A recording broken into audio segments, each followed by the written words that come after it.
এক পিতার দোয়া এটা, এক পিতার স্বপ্ন আমার ছেলে নামাজি হবে, আমার মেয়ে পর্দানসীন হবে, আমার স্ত্রী চরিত্রবান হবে। আর কিচ্ছু নাও যদি মিলে খোদার কসম কোনো অসুবিধা নেই। স্ত্রী সন্তান যদি বছরের পর বছর মাটিতেও ঘুমায় তাইলেও কোনো সমস্যা নাই। আর বদ্দিন আর নাফরমান যদি কারুনের খাটেও ঘুমায়, যদি কারুনের ধনভাণ্ডারও যদি পায়, অথচ নাফরমান, বেঈমান, বেনামাজি, বেহায়া, চরিত্রবান, অথচ সে কারুনের যত সম্পদ বেটা, ওই সম্পদ যদি তোমার সন্তান পায়, খোদার কসম ওইটা ব্যর্থ, ব্যর্থ, লানতের যোগ্য ছাড়া আর কিচ্ছু না বেটা,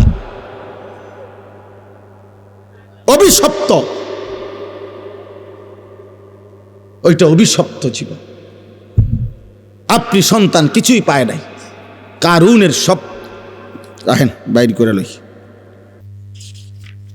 আপনাদেরকে দেখাই। মানে কোরআনুল কারীমের মধ্যে এই কারুনের ঘটনা আছে। তো ওই ঘটনার মধ্যে এই যে আছে যে কারুন যখন রাস্তা দিয়া বের হইতো, এই পরিমাণ ঠাটবাট, সহ্য, বীর্য, অহংকার এবং চাকচিক্য, জাকজমক দিয়া কারুন বের হইতো।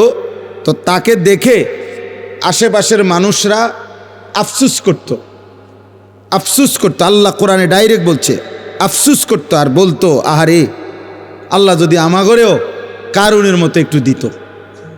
এই যে কোরআন শরীফে আছে সরাসরি, ফাখরাজা আলা কওমিহি ফি জিনাতিহি, কারুন তার সাজ সজ্জা জাক জমক নিয়ে বের হতো।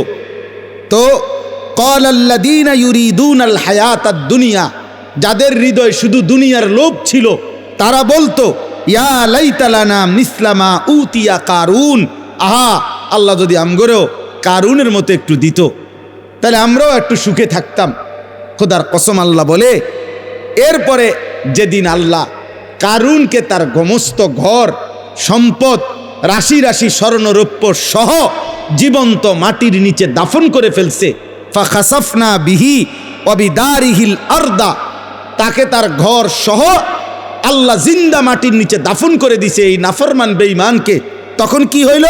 ওয়া আসবাহাল্লাযীনা তামান্নাউ মাকানাহু বিল আমস ইয়াকুলুনা ওয়াইকা আন্নাল্লাহা ইয়াবসুতুর রিজকা লিমান ইয়াশাউ মিন ইবাদিহি ওয়া ইয়াকদির লাউলা আমান্নাল্লাহু আলাইনা লাখাসাফা বিনা। পরের দিন